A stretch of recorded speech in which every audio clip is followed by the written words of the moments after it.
صلوات بر محمد و آل محمد۔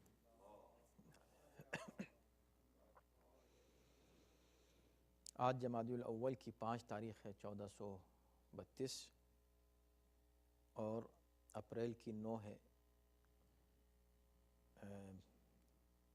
2011، اور آج ہم سورہ آل عمران کی آیت نمبر 153 اور 154 کی تلاوت کا شرف حاصل کریں گے۔ 153 and 154۔ اعوذ باللہ من الشیطان الرجیم، بسم اللہ الرحمن الرحیم، الحمد للہ رب العالمین، والصلاة والسلام علی سیدنا و نبینا و مولانا ابی القاسم محمد، اللہم صل علی وآلہ الطیبین الطاہرین المعصومین، اما بعد فقد قال اللہ بسم اللہ الرحمن الرحیم، اذ تصعدون ولا تلوون على احد والرسول يدعوكم في اخراكم فأثابكم غما بغم لكي لا تحزنوا على ما فاتكم ولا ما أصابكم والله خبير بما تعملون، ثم أنزل عليكم من بعد الغم أمنة نعاسا يغشى طائفة منكم وطائفة قد أهمتهم أنفسهم يظنون بالله غير الحق ظن الجاهلية، يقولون هل لنا من الأمر من شيء قل إن الأمر كله لله، يخفون في أنفسهم ما لا يبدون لك، يقولون لو كان لنا من الأمر شيء ما قتلنا هاهنا، قل لو كنتم في بيوتكم لبرز الذين كتب عليهم القتل إلى مضاجعهم وليبتلي الله ما في صدوركم وليمحص ما في قلوبكم والله عليم بذات الصدور، صدق اللہ العلی العظیم۔ ارشاد ہو رہا ہے کہ یاد کرو وہ وقت جب تم پہاڑ پر چڑھے جا رہے تھے اور کسی کو مڑ کر بھی نہیں دیکھ رہے تھے، رسول تم کو پیچھے کھڑے پکار رہے تھے، جس کا نتیجہ یہ ہوا کہ تم کو غم پر غم پہنچا، تاکہ تم آئندہ نہ ان چیزوں کی وجہ سے جو تمہارے ہاتھ سے جاتی رہیں رنجیدہ ہو، اور نہ ان مصیبتوں پر جو تم پر آ پڑیں، اور تم جو کچھ کرتے ہو اللہ اس سے باخبر ہے۔ پھر اللہ نے تمہیں اس غم کے بعد اطمینان بخشا، اس طرح کہ تم میں سے ایک گروہ پر نیند کا غلبہ ہو رہا تھا، جبکہ ایک دوسرے گروہ کو اپنی جانوں کی فکر پڑی ہوئی تھی۔ وہ اللہ کے بارے میں دور جاہلیت کی طرح بدگمانی کر رہے تھے، وہ کہہ رہے تھے کہ کیا اس معاملے میں ہمارا بھی کوئی اختیار ہے؟ آپ کہہ دیں کہ سارا اختیار صرف اللہ کے ہاتھ میں ہے، وہ اپنے دلوں میں ایسی باتیں چھپاتے ہیں جو آپ پر ظاہر نہیں کرتے، کہتے ہیں کہ اگر اس معاملے میں ہمارا کوئی اختیار ہوتا تو ہم یہاں یوں نہ مارے جاتے۔ کہہ دیجئے کہ اگر تم اپنے گھر میں ہوتے تو جن کے لیے قتل ہونا لکھا تھا وہ بہرحال اپنی قتل گاہوں کی طرف نکل آتے، اور یہ سب اس لیے تھا کہ اللہ جو کچھ تمہارے سینوں میں ہے اسے آزمانا چاہتا تھا، اور جو کچھ تمہارے دلوں میں ہے اسے واضح کر دینا چاہتا تھا، اور اللہ دلوں کے حال سے خوب واقف ہے۔ یہ دونوں آیتیں اسی موضوع کا تسلسل ہیں جس کے تعلق سے گزشتہ آیتوں میں گفتگو کی جا چکی ہے۔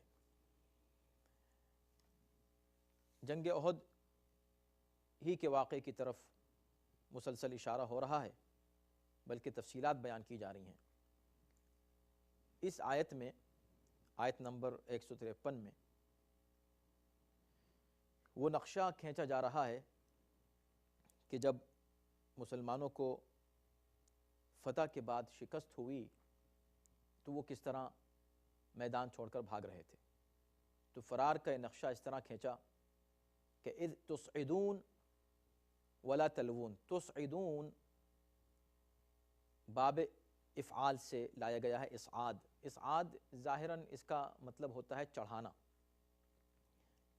اگر آپ اس کو تنہا صرف اسی لفظ کو لیں، لیکن ارباب لغت نے لکھا ہے کہ اسعاد و صعود میں فرق ہے۔ صعود بلندی پر چڑھنے کو کہتے ہیں، اور اسعاد میدان میں دوڑنے کو اور بھاگنے کو کہتے ہیں۔ یہاں ایک اور معنی بھی بیان کیے ہیں ارباب لغت نے، اور وہ یہ ہے کہ اسعاد کا مطلب ہے سفر کا آغاز کرنا، چاہے وہ میدان میں ہو یا بلندی پر، سفر کا آغاز، آپ نے ایک کام شروع کیا، وہ ہے اسعاد۔ تو قرآن کی یہ بلاغت ہے کہ بجائے وہ ایک یا دو یا تین یا اس سے زیادہ الفاظ استعمال کرتا، ایک ہی لفظ میں ایک سے زیادہ مفہوم دے دیا۔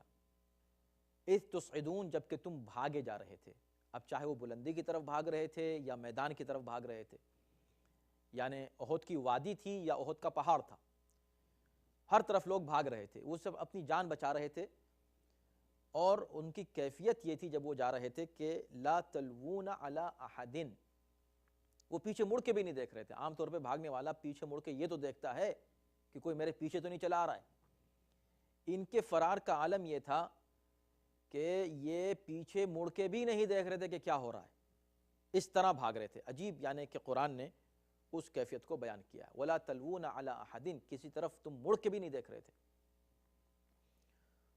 وَالرَّسُولُ يَدْعُوكُمْ فِي أُخْرَاكُمْ، اچھا ایسا ہو سکتا ہے کہ انسان بھاگے، گھبراہٹ میں انسان کو کسی چیز کی فکر نہیں ہوتی، وہ بس اپنی جان بچانا چاہتا ہے، اور جب ایسی کیفیت ہوتی ہے اور گھبرا کے انسان ڈر کے بھاگتا ہے تو ایسا امکان ہے کہ بھئی ٹھیک ہے، وہ اس کو کچھ سمجھ میں نہ آ رہا ہو اور پلٹ کے بھی نہیں دیکھ رہا ہو، اس کا صرف ایک گول ہو، ایک مقصد ہو کہ اپنی جان بچائے کسی طرح آگے بڑھ کر۔ لیکن قابل غور بات یہ ہے کہ بھاگے کیوں تھے، تو سوچیں آپ، جو لوگ بھاگ رہے تھے، جو لوگ فرار کر رہے تھے میدان سے، ان کے بھاگنے کا سبب کیا تھا؟ خود قرآن نے اس کو بیان کیا ہے، تاریخ نے اس کو لکھا ہے، اور بھاگنے والوں نے خود بیان کیا ہے، اور اس سے پہلے بھی ہم اس کا تذکرہ کر چکے ہیں کہ بھاگنے کا سبب جو تھا وہ یہ تھا کہ بھاگنے والوں نے ایک آواز سنی۔ پہلی تو بات یہ ہے کہ شکست ہوئی، پیچھے سے خالد بن ولید نے حملہ کیا اس جگہ سے جہاں پیغمبر اسلام نے 50 تیر اندازوں کو معین کیا تھا، اور وہ لوگ اپنی جگہ چھوڑ کر چلے گئے مال غنیمت لوٹنے کے لیے، اور چند افراد وہاں رہ گئے اور وہ لوگ شہید ہو گئے اس جگہ، اور اس جگہ سے خالد بن ولید نے پیچھے سے حملہ کیا۔ یہ پورا واقعہ تو آپ کے سامنے ہے، تو یہ ایک سبب بنا ان کے بھاگنے کا۔ لیکن بھاگنے والوں نے جو سبب بیان کیا کہ ہم کیوں بھاگے، اور اس کا ذکر قرآن بھی اس سے پہلے کی کچھ آیتوں میں کر چکا ہے، آپ نے اس کو سنا ہے، وہ یہ تھا کہ بھاگنے والوں نے یہ سنا کہ قد قتل محمد قتل کر دیے گئے۔ جب ان کو پتہ چلا کہ محمد قتل کر دیے گئے، جب یہ آواز سنی تو وہ سرپٹ بھاگے کہ اب جب وہ قتل کر دیے گئے تو ہم کیا کریں گے یہاں۔ اور اس کی سرزنش قرآن نے کی ہے کہ بھی اگر وہ قتل ہو بھی گئے، اول تو قتل نہیں ہوئے تھے، لیکن اگر سوچو، اگر تم نے یہ سوچ بھی لیا تھا، اگر تم نے اس آواز پر یقین کر لیا تھا کہ قتل ہو گئے، تو قتل ہو گئے تو کیا ہوا؟ تم تو دین کے لیے آئے تھے نا، مذہب کے لیے آئے تھے، پیغمبر اسلام اگر شہید ہو گئے تو تم کو سوچنا چاہیے تھا کہ اب تم جی کے کیا کرو گے، اور اگر وہ قتل ہو گئے تو ان کا پیغام تو زندہ ہے۔ اس طرح کی سرزنش ان کو کی گئی۔ چلیں، یہ تو ہوئی ایک بات۔ اب یہاں پر جو بات قابل غور ہے کہ وَلَا تَلْوُونَ عَلَىٰ أَحَدٍ، تم پیچھے مڑ کے بھی نہیں دیکھ رہے تھے، یہ تو ہوا دیکھنے کی بات، توجہ ہے نا، کہ انسان گھبراہٹ میں دیکھ ہی نہیں رہا ہے کہ کیا ہو رہا، بس وہ سیدھا چلا جا رہا ہے، اس کو پیچھے مڑنے کے دیکھنے کی بھی فرصت نہیں ہے، اس طرح کا فرار۔ ٹھیک ہے، یہ بات ہوئی، لیکن بات کا جملہ وَالرَّسُولُ يَدْعُوكُمْ، تم اس بھاگنے کا ریزن یہ بتا رہے تھے کہ کوئی یہ کہہ رہا ہے کہ رسول قتل ہو گئے، یہ تم نے آواز سنی، یہ آواز سن لی کہ رسول قتل ہو گئے۔ اب قرآن یہ کہہ رہا ہے وَالرَّسُولُ يَدْعُوكُمْ فِي أُخْرَاكُمْ، جب تم بھاگنے لگے اور یہ سن کے بھاگنے لگے کہ رسول قتل ہو گئے، تو پیغمبر خود آواز تم کو دے رہے ہیں یدعوکم، تم کو بلا رہے ہیں پیغمبر. تو بھاگنے والا آنکھوں سے تو نہیں دیکھ رہا کہ پیچھے کیا ہو رہا ہے، لیکن بھاگنے والا آواز تو سنتا ہے نا. تم نہ پیچھے پلٹ کے دیکھ رہے تھے، نہ تم پیغمبر کی آواز سن رہے تھے. اور یہ عجیب بات ہے کہ تم نے وہ والی آواز تو سن لی کہ قتل ہو گئے، اور جن کے لیے یہ آواز بلند کی گئی کہ وہ قتل ہو گئے، وہ خود آواز دے رہے ہیں، بھائی میں زندہ ہوں، ادھر آؤ، میں اللہ کا نبی یہاں کھڑا ہوا ہوں، آؤ تم کو بلا رہا ہوں، کہاں جا رہے ہو؟ اور لوگ ان کی آواز بھی نہیں سن رہے تھے، یا سن کر انسنی کر رہے تھے. والرسول یدعوکم فی اخراکم الی عباد اللہ، چیخ رہے ہیں پیغمبر اسلام کہ اللہ کے بندو کہاں جا رہا ہوں، میں ادھر ہوں، آؤ میری طرف. الی عباد اللہ، اے اللہ کے بندو میری طرف آؤ. فانی رسول اللہ، میں اللہ کا رسول ہوں. تاریخ نے یہ بیان کیا ہے کہ پیغمبر یہ پکار کے کہہ رہے تھے کہ میں اللہ کا رسول ہوں، مگر یہ کس سے کہہ رہے تھے کہ میں اللہ کا رسول ہوں؟ یہ کہنے کی کیا ضرورت ہے کہ میں اللہ کا رسول ہوں؟ توجہ کیجئے بھئی، جو لوگ آئے تھے اور اللہ کا رسول مان کے ہی تو آئے تھے، یا اللہ کا رسول مان کے نہیں آئے تھے، کس لیے آئے تھے؟ اللہ کا رسول مان کے آئے تھے. لیکن یہ بلاغت ہے، آپ اس پہ توجہ کریں. پیغمبر اسلام ہر طرح اتمام حجت کرنا چاہ رہے تھے ان لوگوں کے اوپر جو فرار کر رہے تھے میدان سے. میں رسول ہوں، یعنی میں تم کو پکار رہا ہوں، میں رسول ہوں. تو اس میں ایک پہلو تو یہ تھا کہ بھئی میں زندہ ہوں، ایک جنرل پہلو یہ ہے کہ میں زندہ ہوں، آ جاؤ کہاں جا رہا ہو. دوسری بات یہ ہے کہ میں رسول ہوں جو تم کو پکار رہا ہوں. اے اللہ کے بندو، میں رسول ہوں، تم کو پکارو. کیا مطلب؟ بھئی قرآن کہہ چکا ہے کہ جب کبھی تم کو نبی آواز دیں، یا ایھا الذین آمنوا استجیبوا للہ وللرسول اذا دعاکم لما یحییکم، اے صاحبان ایمان، جب بھی نبی تم کو آواز دے، جب بھی نبی تم کو پکارے، استجیبوا للہ وللرسول، اللہ اور رسول کی آواز پر فوراً لبیک کو. لما یحییکم، اس لیے کہ نبی جب بھی بلاتا ہے زندگی کے لیے بلاتا ہے، موت کے لیے کبھی نہیں بلاتا. تو اگر تم اس لیے فرار کر رہے ہو کہ نبی قتل ہو گئے، تو وہ بات اس لیے غلط ہے کہ نبی خود تم کو آواز دے رہے ہیں، وہ تو بول لیں. اگر تمہارے فرار کا سبب یہ ہے کہ بھئی چلو جان بچاؤ، نکلو یہاں سے، تو وہ بھی تمہارا تصور غلط ہے، اس لیے کہ نبی تم کو آواز دے رہا ہے، نبی تم کو زندگی کے لیے بلا رہا ہے. تم بھاگ رہے ہو موت کی طرف، اصل موت وہ ہے جہاں تم جا رہے ہو. اس لیے کہ نبی کی مخالفت کا نام موت ہے، اور نبی کی اطاعت کا نام زندگی ہے، چاہے انسان شہید ہو جائے اس جگہ. وہ ہے زندگی، اصل زندگی. نبی تم کو زندگی کے لیے بلا رہا ہے، ادھر آؤ، پکار رہا ہے. یدعوکم، جب نبی تم کو پکارے، لما یحییکم، زندگی دینے کے لیے، تو پیغمبر انی رسول اللہ کہہ کر یہ یاد دلا رہے تھے کہ پکارنے والا کون ہے، اس کو یاد کرو، میں رسول ہوں، میں جب تم کو پکاروں تو تم کو ویسے بھی آنا ہی چاہیے، اور اگر موت کا خوف ہے تو بھی تم کو بتا رہا ہوں کہ میں تم کو زندگی کے لیے بلا رہا ہوں، یہ ہے اصل زندگی. مگر ان کا نتیجہ کون سن رہا تھا اس وقت؟ کسی نے پلٹ کر نہ دیکھا اور نہ پیغمبر کی آواز کو سنا. نتیجہ کیا ہوا کہ اب قرآن یہ کہتا ہے کہ فَأَثَابَكُمْ غَمًّا بِغَمٍّ، نتیجے میں تم کو غم پر غم اللہ نے دیا، رنج پر رنج پہنچا تم کو. یہ پیدر پہ غم اور اندوہ کی کیا بات ہے؟ یہ کس غم پر غم کی بات ہو رہی ہے؟ اس کے لیے مفسرین نے مختلف اپنی آراء پیش کی ہیں. ان سب کو یہاں بیان کرنے کا موقع نہیں ہے، لیکن اختصار کے ساتھ یہ ہے کہ ایک نظریہ یہ ہے کہ غمن بغمن کا مطلب یہ ہے غم پر غم پہنچا تم کو. غم پر غم، غم پر غم کیا مطلب؟ یعنی تم کو ایک غم تو تھا ہی پہلے سے کہ مال غنیمت ہاتھ سے نکل گیا، یہ تم کو غم تھا، دنیا کا غم تھا. اب اس سے بڑا ایک غم تم پر آ گیا کہ تم نبی کو چھوڑ کے فرار کر گئے، تو تم کو نہ دین ملا نہ دنیا ملی، دونوں چیزیں تمہارے ہاتھ سے نکل گئیں. تو غم پر غم، ایک مفہوم اس کا یہ. ایک یہ کہ غم من بغم، من غم کے بدلے میں غم ملا. تو اس کا مطلب یہ ہے کہ تم نے ایک غم دیا تھا پیغمبر اسلام کو فرار کر کے، پیغمبر اسلام کی معصیت کر کے، پیغمبر اسلام کی نافرمانی کر کے.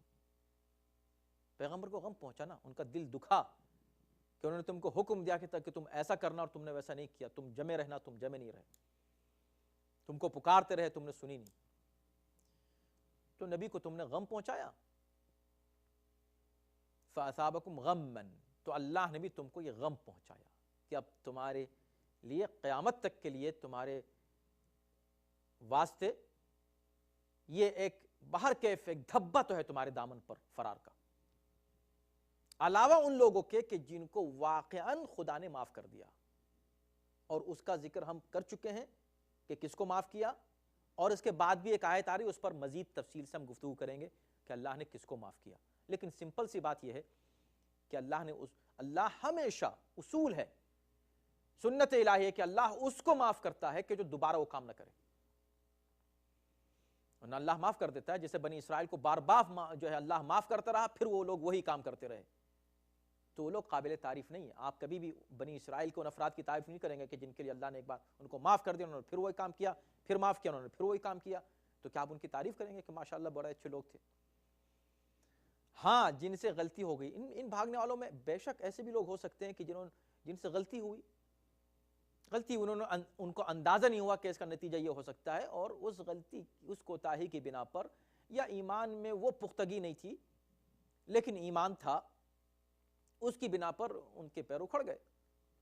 لیکن بعد میں انہوں نے توبہ کی، وہ پھر واپس آ گئے، پھر بعد میں کبھی نہیں بھاگے کسی اور جنگ میں، بعد میں پیغمبر اسلام کی کبھی نافرمانی نہیں کی، بعد میں پیغمبر اسلام کی شان میں کبھی گستاخی نہیں کی، ہمیشہ اطاعت گزار رہے. تو کیا کہنے وہ لوگ، ان کے لیے اللہ کی معافی ہے، اور اس کا ذکر اس سے پہلے کی آیت میں اللہ کر چکا ہے.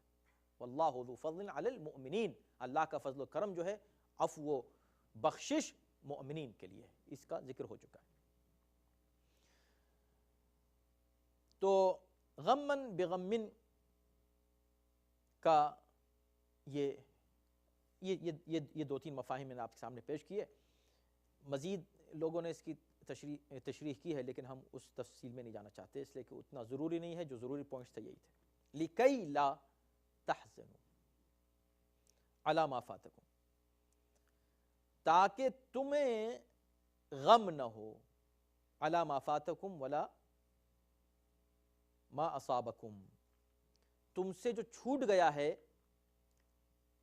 اس کا تم کو غم نہ ہو، اور جو پریشانیاں تمہارے سامنے آئیں اس کا بھی تم کو رنج نہ ہو. ہم نے اس لیے ایسا کیا.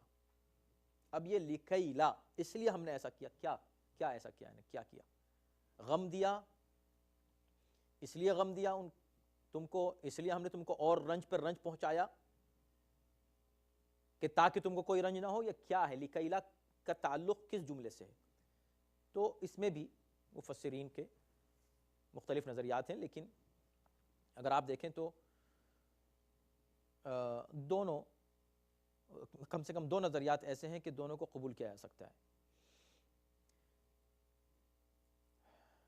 لِكَيْ لَا تَحْزَنُوا یعنی ہم نے تم کو ایک بڑا غم دیا، یہ والا غم پر غم دیا. کیا؟ کہ تم فرار کرنے کے بعد تم کو بہرحال احساس ہوا کہ تم فرار کر گئے، اور یہ ہمیشہ کا احساس ہے. یہ ایک بہت بڑا غم ہے. اس بڑے غم نے تمہارے اس چھوٹے غم کو بھلا دیا کہ تم کو پہلے غم یہ تھا، پریشانی یہ تھی کہ مال غنیمت نہیں ملا.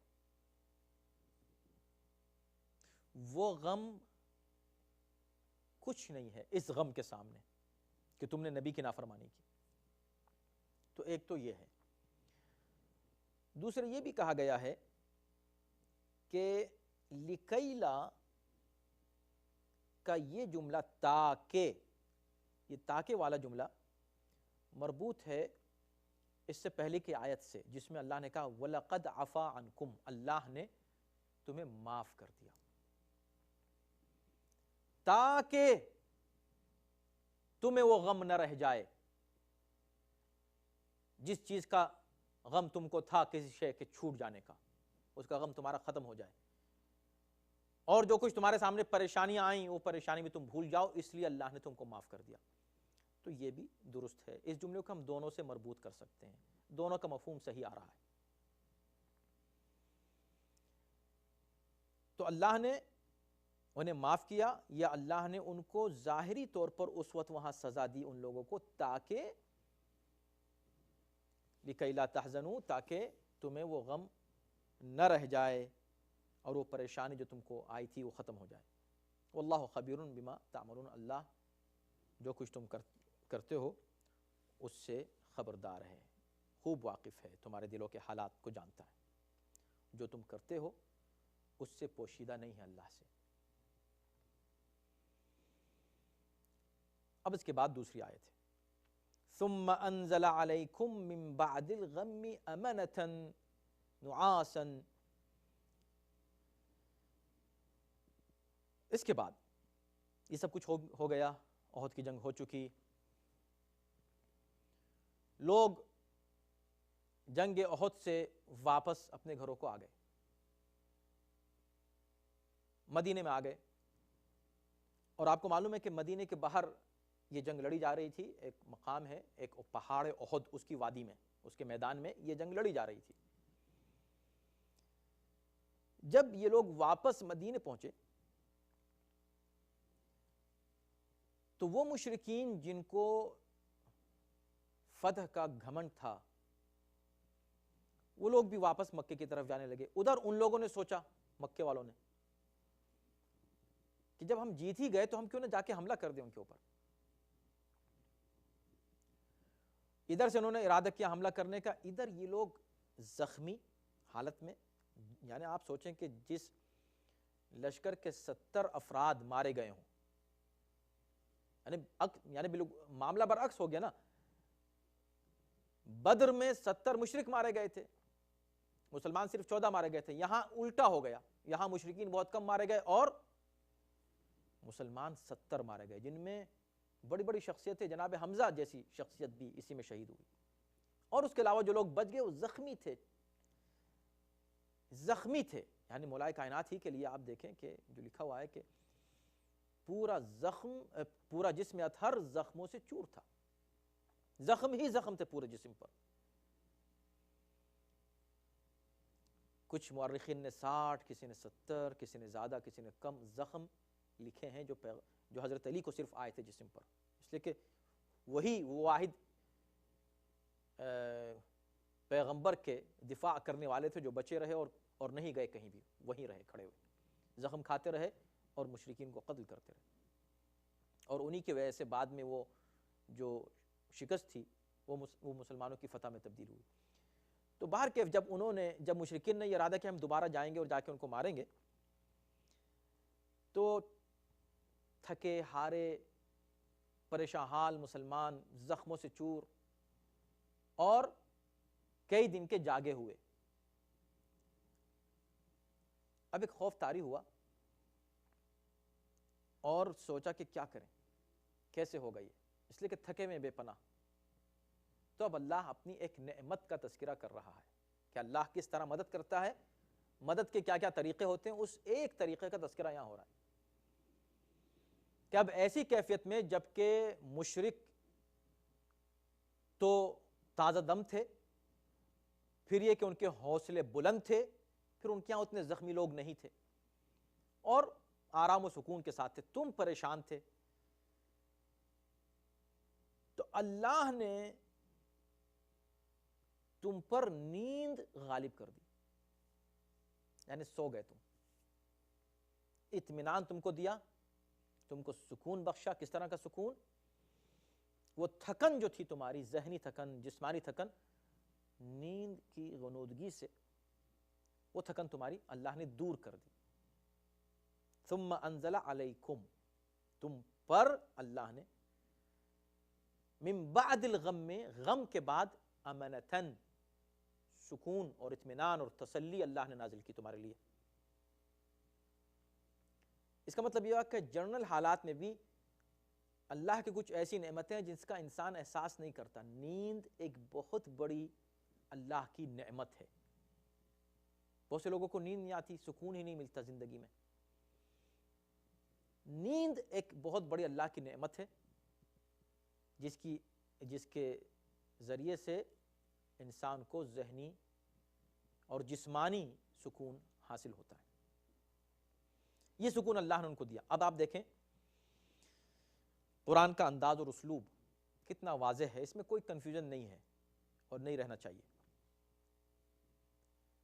اللہ نے تم پر غم کے بعد سکون نازل کیا، نعاسن، نیند کے ذریعے سے۔ جب یہ بات اگر آپ یہاں رک جائیں تو ایسا لگتا ہے کہ اللہ ان تمام مومنین سے بات کر رہا ہے،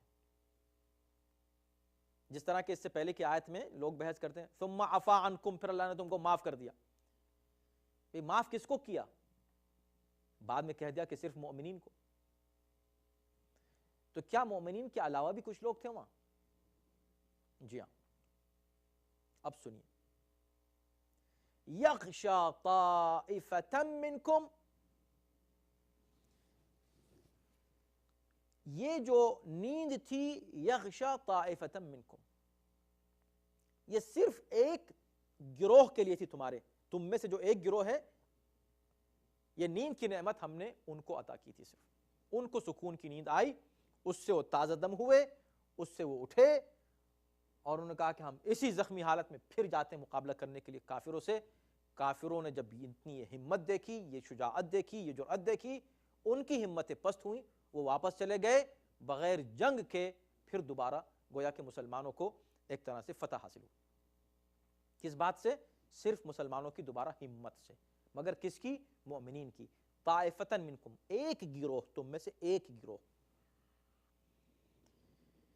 وَطَائِفَةٌ قَدْ أَهَمَّتْهُمْ أَنفُسُهُمْ، جب ایک گروہ کی بات ہو رہی تو کیا کوئی دوسرا گروہ بھی تھا؟ کہا جی بالکل دوسرا گروہ تھا۔ قرآن کہہ رہا ہے وَطَائِفَةٌ، اور ایک گروہ ہوا تھا کہ قَدْ أَهَمَّتْهُمْ أَنفُسُهُمْ، ان کو صرف اپنی جان کی پڑی ہوئی تھی، ان کو صرف اپنی جان کی پڑی ہوئی تھی۔ دیکھیں قرآن کی بلاغت کتنی عجیب ہے۔ ایک گروہ ہوا ہے جس کو نیند آ گئی، ایک گروہ ہوا ہے جس کو جان کی پڑی ہوئی تھی، تو یہ نہیں کہا کہ دوسرے گروہ کو نیند نہیں آئی، مگر کہہ دیا کہ نیند آتی ہی اس کو ہے کہ جس کا دل پرسکون ہو۔ چونکہ ایمان تھا، جن کے دلوں میں ذرا سا بھی ایمان تھا، اللہ نے ان کو نیند کے ذریعے سے سکون بخشا، اور جو ویسے ہی بے چین تھے ان کو نیند نہیں آئی۔ کیوں؟ اس لیے کہ ان کو اپنی جان کی پڑی ہوئی تھی۔ جان کی پڑی ہوئی تو کس کو نیند آتی ہے؟ جان کے خوف سے نیند کہاں آتی ہے کسی کو؟ طائفتun قد اہمتہم انفسہم، ان کو صرف اپنی پڑی ہوئی تھی۔ تو یہ بات ایک معلوم ہوئی یہاں کہ اللہ نے نیند کا ذکر کر کے اور نیند کو سکون سے مربوط کر کے اور دو گروہوں کا ذکر کر کے، لیکن دو گروہ ہمیشہ ذہن میں رکھیے گا۔ اب جو ان دونوں گروہوں کو ایک کر دے اور دونوں کو ایک ہی پلے میں رکھ دے اور ایک ہی کسوٹی پہ دونوں کو کسنے لگے، تو پھر یا تو وہ قرآن نہیں جانتا یا جان کر قرآن کی مخالفت کر رہا ہے۔ جن کی بات ہو رہی ہے وہ پیغمبر اسلام کے ساتھی ہیں، اصحاب ہیں، سب کے سب ان کے صحابی مانے جا رہے ہیں۔ ان کے دو گروہ قرآن بیان کر رہا ہے۔ ایک وہ جن کو اطمینان تھا، اطمینان کی نیند آ گئی، اللہ نے ان کے اطمینان میں اضافہ کیا۔ ایک وہ کہ جو بے چین تھے پہلے سے اپنی جان کی پرواہ میں، اور ان کو نیند نہیں آ رہی تھی۔ تو ایک بات یہ معلوم ہوئی کہ جہاں نیند آ جائے، نیند آ جانا اطمینان قلب کی علامت ہے اور ایمان کی بلندی کی علامت ہے، اور جہاں بے چینی ہو اور نیند نہیں آئے، وہاں اس بات کی دلیل ہے کہ یہاں ایمان میں کچھ کمزوری ہے، یقین نہیں ہے اللہ پر۔ اب سمجھ میں آتا ہے کہ پیغمبر اسلام نے اپنے بستر پر علی کو کیوں سلایا تھا شب ہجرت، اور کس اطمینان سے علی سوئے ہیں 40 تلواروں کے سائے میں۔ کسی کو نیند آتی ہے؟ نیند آ سکتی ہے؟ سوچیں آپ، کسی کو خوف کے سائے میں نیند آ سکتی ہے؟ نہیں آ سکتی، مگر خوف کے سائے میں نہیں آ سکتی۔ جس کو خوف ہی نہ ہو، چاہے وہ 40 تلواریں ہوں یا 400 تلواریں ہوں، 4000 ہوں، خوف ہی نہیں ہے، جہاں خوف ہی نہیں ہے تو وہاں آرام کی نیند آتی ہے۔ یہ شب ہجرت، اور اسی لیے پھر اللہ نے تعریف کی، وَمَن يَشْرِي نَفْسَهُ ابْتِغَاءَ مَرْضَاتِ اللَّهِ وَمِنَ النَّاسِ مَن يَشْرِي نَفْسَهُ ابْتِغَاءَ مَرْضَاتِ اللَّهِ، ان کی تعریف کی۔ اور اسی موقع پہ ایسے لوگ بھی آپ کو نظر آئیں گے کہ جو بے چین ہیں، تڑپ رہے ہیں، رو رہے ہیں، گھبرا رہے ہیں، پریشان ہیں، ان کو نیند ہی نہیں آ رہی ہے، نیند غائب ہو گئی ہے خوف کے مارے۔ تو جن کو خوف ہو وہ اور ہوتے ہیں، اور جن کا دل مطمئن ہو وہ اور ہوتے ہیں۔ اب یہاں سے اس آیت میں 6 صفات منافقین کی بیان کی گئی ہیں، ان لوگوں کی کہ جن کو نیند نہیں آئی۔ 6 صفتیں جلدی جلدی ہم ان کو بیان کریں گے۔ وَطَائِفَةٌ قَدْ أَهَمَّتْهُمْ أَنفُسُهُمْ، پہلی صفت یہ ہے کہ ان میں سے ایک گروہ وہ تھا کہ جس کو صرف اپنی جان کی پڑی ہوئی تھی۔ تو منافق کی علامت یہ ہے کہ دین کا کچھ بھی حال ہو رہا ہو، اگر رسول ہیں یا قائد ہیں یا رہبر ہیں، ان کی کوئی بھی کیفیت ہو رہی ہو، ہم سے کیا مطلب، ہمیں اپنی جان کی پرواہ ہے۔ مسلمانوں پر کیا بیت رہی ہے، دنیا میں ان کے ساتھ کیا ہو رہا ہے، ہم سے کیا مطلب، ہمیں اپنی پڑی ہوئی ہے۔ تو جو شخص اتنا سیلفش ہو کہ اس کو صرف اپنی جان کی پڑی ہو، اور دین کی اور مذہب کی، خدا کی، نبی کی، رسول کی، قرآن کی کوئی پرواہ نہ ہو، اور امت کی اور ملت کی کوئی پرواہ نہ ہو، یہ صفات منافقین کی صفات میں سے ایک صفت ہے۔ دوسری صفت کیا ہے؟ یظنون باللہ ظن الجاہلیہ، یہ لوگ خدا کے بارے میں بدگمانی رکھتے ہیں، اس طرح کی بدگمانی جیسے دور جاہلیت میں ہوا کرتی تھی۔ دور جاہلیت میں جس انداز کی بدگمانی لوگ، کیا مطلب بدگمانی، یعنی یہ خوف کس لیے تمہیں، مشرکین دوبارہ حملہ کر دیں گے، اب کہ مدینے پہ حملہ کر دیں گے، اب کہ ہمارے گھروں میں گھس آئیں گے، بس یہ ایک خوف ہے، اور اس خوف کے مارے تم کو نیند ہی نہیں آ رہی ہے۔ ظن الجاہلیہ، اور پھر اللہ کو بلیم کرنا، اللہ نے ایسا کر دیا، ہم تو اللہ کے لیے گئے تھے لڑنے کے لیے، اللہ نے کوئی مدد نہیں کی۔ جیسے دور جاہلیت میں لوگ خدا پر یقین نہیں رکھتے تھے، خدا کا تصور ہی نہیں تھا، یا اگر تھا تو اس پر یقین نہیں تھا، یا اگر تھا تو کمزور تھا، اس انداز کا تصور یہ لوگ رکھتے ہیں منافقین اللہ کے بارے میں۔ بھروسہ ہی نہیں ہے خدا پر کہ بھائی آگے بڑھو، اگر ایک چیز ہے، ضروری ہے، لازم ہے، تمہارا فرض ہے، ادا کرنا ہے، ایک فریضہ ہے، اس کو ادا کرنے کے لیے آگے بڑھو، مدد اللہ کرے گا، اللہ کی مدد پر یقین رکھو۔ اللہ کی مدد پر یقین ہی نہیں ہے، اللہ مدد کیسے کرے گا، کہاں کرے گا؟ جو لوگ اس طرح کریں، اللہ کی مدد پر یقین نہ رکھیں، اللہ پر جن کا توکل نہ ہو، یقین نہ ہو، یہ منافقین کی علامت میں سے ہے۔ تیسری علامت بیان کی، یقولون هل لنا من الامر من شیء، کیا ہمارے اختیار میں بھی کوئی بات ہے، اس معاملے میں ہمارا بھی کوئی اختیار ہے، ہماری بھی کوئی بات سنی جائے گی؟ وہ سوال کرتے ہیں۔ آپ کو معلوم ہے کہ جس وقت احد کے لیے نکل رہے تھے تو اس وقت بھی 2 گروہ ہو گئے تھے۔ کچھ لوگ یہ کہہ رہے تھے کہ ہم باہر جا کے لڑیں، دشمن کا مقابلہ شہر سے باہر نکل کے کریں، اس کا اثر دوسرا ہوتا ہے۔ کچھ کہہ رہے تھے کہ نہیں، جو منافقین تھے ان کا اصرار یہ تھا کہ نہیں، ہم مدینہ ہی میں رہ کر مقابلہ کریں، تاکہ ہم اپنے گھر میں ہوں گے، اپنے گلی کوچوں سے ہم واقف ہیں، اور ان کا مقابلہ آسانی سے کر سکیں گے۔ وہ باہر کے لوگ ہوں گے، وہ جب ہمارے گھر میں آئیں گے تو ہم ان کو صحیح طریقے سے ان کا مقابلہ ہم کر سکیں گے۔ آخر میں طے یہی ہوا کہ نہیں، ہم باہر جائیں گے۔ رسول اللہ کا فیصلہ، اللہ کا فیصلہ یہی تھا کہ نہیں، باہر جا کر میدان میں جا کر لڑیں گے مدینے سے باہر۔ اب یہاں وہ اس کا ذکر کر رہے تھے، دیکھا ہماری بات نہیں سنی گئی، کیا ہماری بات بھی کبھی سنی جائے گی؟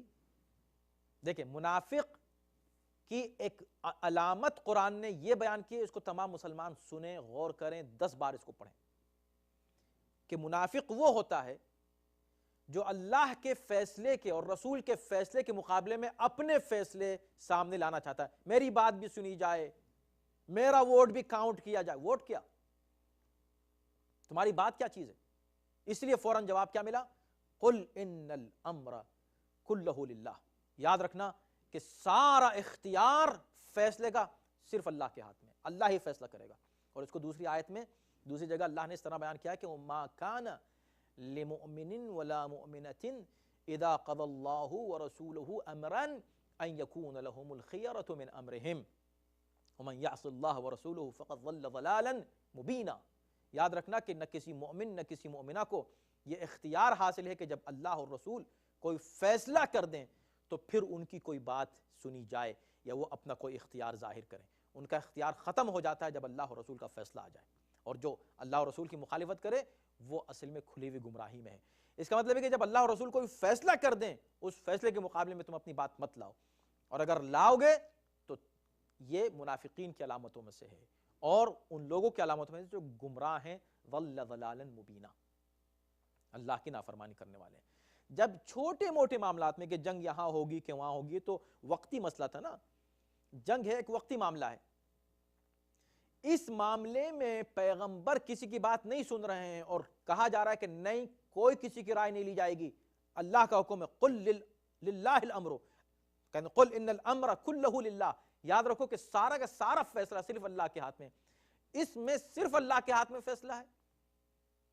اور پورے دین کو قیامت تک کے لیے اپنے بعد کسی کو حوالے کرنا ہے تو اس میں فیصلہ امت پہ چھوڑ کے چلے گئے رسول. تم جو چاہو فیصلہ کر لو، جھگڑے کرتے رہو، اس میں اللہ کا کوئی فیصلہ نہیں ہے، اس میں رسول کا کوئی. سوچنے کی بات ہے کہ جب جنگ احد میں، جنگ کے ایک مسئلے میں، ایک امر میں، ایک معاملے میں فیصلہ صرف اللہ اور رسول کے ہاتھ میں اور دوسری کی نہیں سنی جائے گی، اور جو اس کی مخالفت کرے گا یا اپنی سنانا چاہے گا یا اپنی بات منوانا چاہے گا یا اپنا ووٹ شامل کرنا چاہے گا وہ منافق مانا جائے گا. تو نبی کے بعد سب سے بڑا امر جس کی جانب اشارہ کیا جا رہا ہے وہ اولو الامر منکم، صاحبان امر. اس امر کا اختیار کیا اللہ اور رسول نے اپنا ختم کر دیا اور امت کو دے دیا؟ ایسا کہیں ہے؟ ایسا ہو سکتا ہے؟ جو سب سے بڑا فیصلہ ہے پیغمبر اسلام کی زندگی کا، سب سے بڑا فیصلہ یہ ہے کہ وہ اپنے بعد کس کو معین کر کے جائیں تاکہ دین محفوظ رہے اور امت اختلاف سے محفوظ رہے. اس فیصلے کو امت پہ چھوڑ کے چلے گئے اور جنگ احد کے فیصلے میں کہہ رہے ہیں نہیں، فیصلہ صرف اللہ کا ہوگا. یہ کیسے ہو سکتا ہے؟ اس کا مطلب ہے کہ نہیں، جو بڑے فیصلے ہیں دین اور شریعت کے وہ صرف اللہ اور رسول کریں گے، اس میں کسی کی بات نہیں سنی جائے گی. اور اگر کوئی اپنی سنانا چاہے گا تو قرآن اس کو منافقین کی علامتوں میں شمار کر رہا ہے.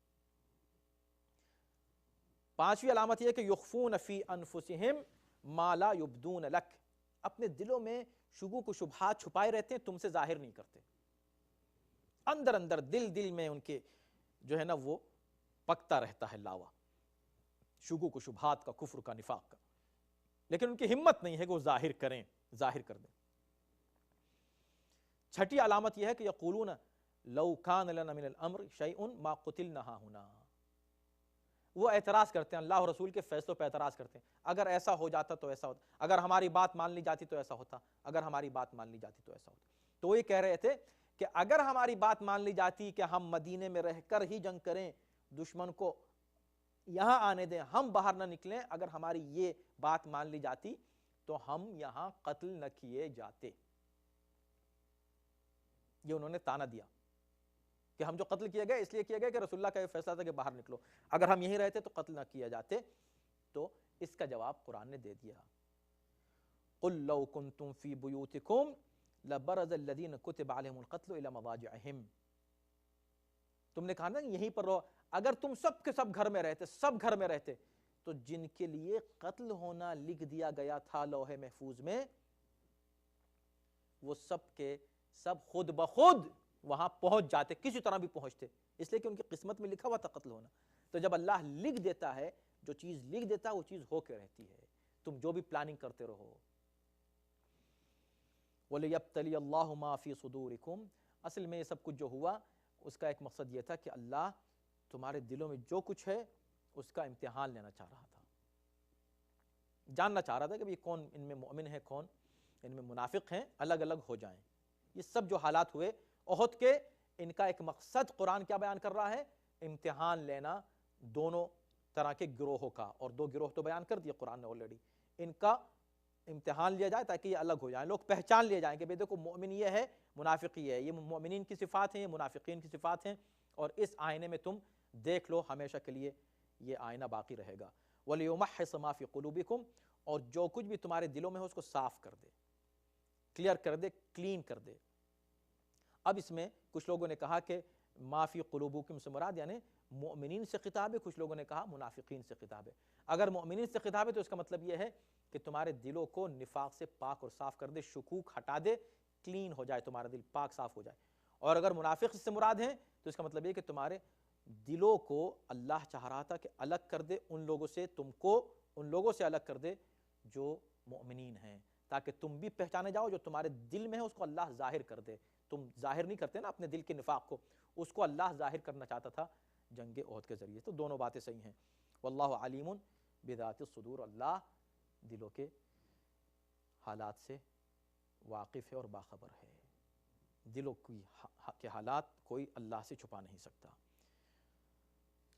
یہ جنگ احد کے تعلق سے تھا۔ انشاءاللہ اس کے بعد کی آیتیں بھی چند ہیں، مزید تفصیل احد ہی کے تعلق سے اس کو ہم بیان کریں گے۔ صلوات پڑھیں محمد و علی محمد پر، اللہم صلی علی محمد۔